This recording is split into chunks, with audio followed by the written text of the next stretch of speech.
This is Steve Johnson, Farm and Agribusiness Management Specialist with Iowa State University Extension and Outreach. I wore my jersey today because we want to discuss video 7, making the ARC or PLC decisions. You see, the decisions that we make this winter are an election for the 14, 15, 16, 17, and 18 crop. So the importance of the election, I think, is one of the bigger challenges of this ARC or PLC program. Again, we've looked at a variety of resources and websites that we can use. We know we can stop in the county FSA office and ask those specific questions, but I want to be able to look inside one of the tools. The toolbox, the University of Illinois website, and the toolbox now has a simple Excel spreadsheet called a comparison 1.4.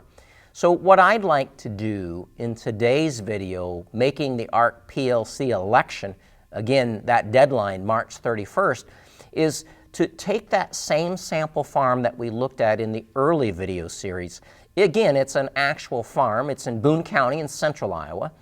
And to make the base update decisions, we looked at the summary acreage history report. And on that report, we're using the 9, 10, 11, and 12 actual planted acres. We can see we were in a corn-soybean rotation with about the same amount of corn and soybeans planted each year, just in a different blend. Then the other thing that we wanted to compare those 4 years of actual plantings were the old base acres. On this farm, there were 160 total base acres. There was an oats base, there was a soybean base, and there was a corn base. And so this idea of updating base acres, retain the old base, or reallocate using the new base acres are fairly easy. I think that what you'd want to do on this farm is to try to create larger corn acre base. So reallocate, create an 80-acre corn base and an 80-acre soybean base. And rather than keep the old base acres, remember the rule of thumb is that for the ARC PLC programs, I would expect that corn base will trigger the larger payments, and those payments would be made more often than would soybean base acres. The other thing that we noted on that summary acreage history report was a CC, or counter-cyclical yield. And so in this particular farm, there was an old yield associated with corn. Probably since 1985, this farm had always had this old yield. So I think the other opportunity that's available to not only update base, but also update yields. Since this particular farm has the yields since they planted corn in 2008 through 2012, there should be a number associated with the average yield on that farm. In 2012, you can see that there was a substitute yield that was used because the actual farm yield was lower than the county substitute. We total all 5 years, and that total is 790.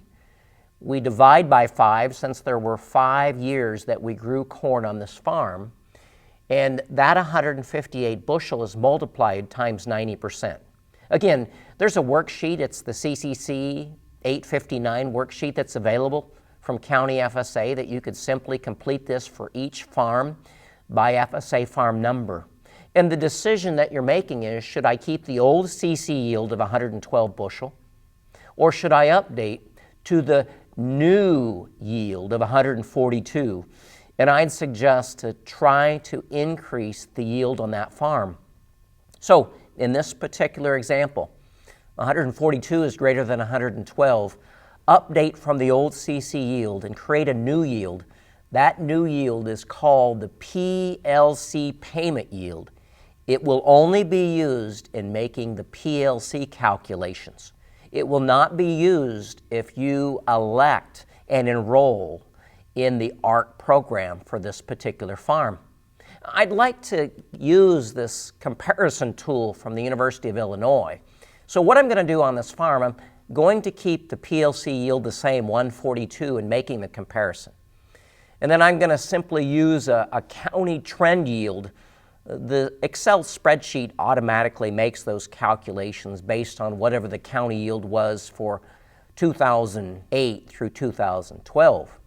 So what I'll use is, again, the FAPRI price forecast, those prices that we saw in the video number 6, and the USDA price forecast. I'll use marketing year average. There'll be, again, prices that we don't know because we use marketing year average, national average cash prices. They're weighted by the number of bushels that are sold. And what I want to do is I want to make a comparison, apples to apples, FAPRI prices to those USDA forecast price.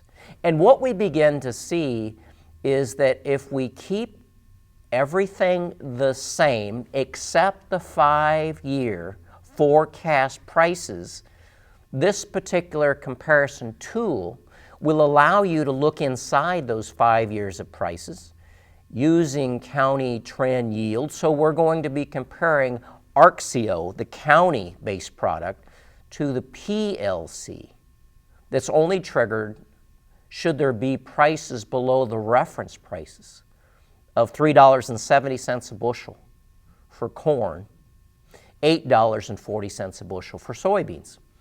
This is that same graphic that I used in video 6 that looks out over the next 5 years, the 14 crop through the 18 crop. It compared the reference price, and note that the reference price is above the USDA prices, thus the likelihood of those PLC payments annually.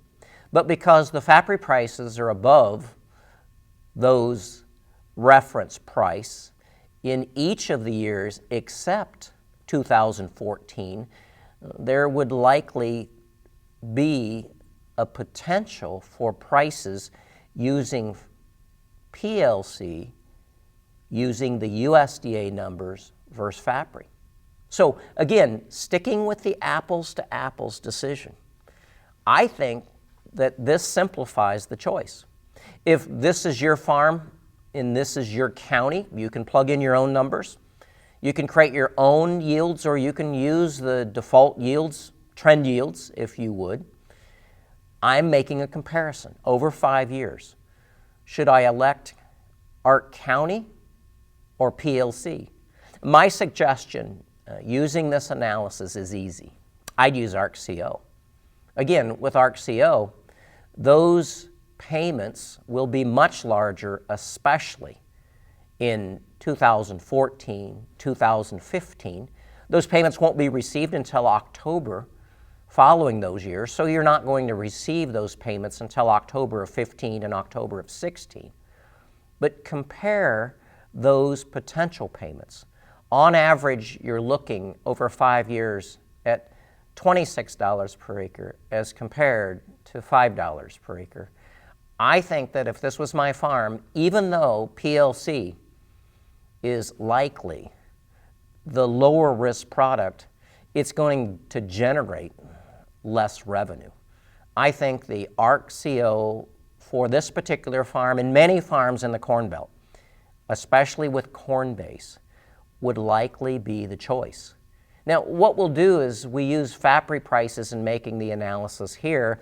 What if we use the USDA prices and made the same type of estimates? Everything's the same. This is apples to apples. But suddenly we have lower prices. Again, the PLC payments will be higher, but on average, the ARCCO payments are going to be large enough, not only in years 1 and 2, the 14, 15, but also even in 16. Again, the importance of the yield, the trend yield that you're using in that particular county. So I think when you look inside now this comparison, an Excel spreadsheet that you can find on the University of Illinois Toolbox website, it's a fairly easy choice. Again, if you're looking for the higher risk and the higher revenue choice, I think it's ARC-CO, especially on soybeans, because we're not going to have the likelihood of soybean prices below that reference price of $8.40. For corn, a tougher decision, again, the interaction of SCO, but my experience, at least over the last few months, in the late fall and winter of 2014 and 15, is for farms that are using revenue protection at the 80 and 85% level of coverage, benefit very little from the new crop insurance product, supplemental coverage option. So I hope that this simplifies the choice that you're making. And I truly believe the majority of the corn and soybean base acres in the Corn Belt will likely elect and enroll in County ARC. Although it's the higher risk, it's the higher reward strategy, looking out over 5 years, again comparing both FAPRI prices to the USDA prices. I hope you found this video to be of help, and that the decisions that you're making regarding a 5-year election are decisions that you can have some comfort in making. Again, these payments are not as large as I think a lot of people think they are. You're basically getting your direct payments back, the $20 to $25 per corn base acre. You're just getting them back in a different fashion. I think trying to keep your corn base acres as high as possible, that update decision is important because corn's likely the crop that triggers those larger payments, and the payments are made more often. Again, direct your questions back to your land-grant university. Use the online tools, whether that be the Texas A&M Decision Aids, the University of Illinois Toolbox, the comparison spreadsheet, or the Iowa State University Farm Bill Analyzer. I want to wish you good luck with your decisions that you finalize for ARC and PLC for your farm or farms.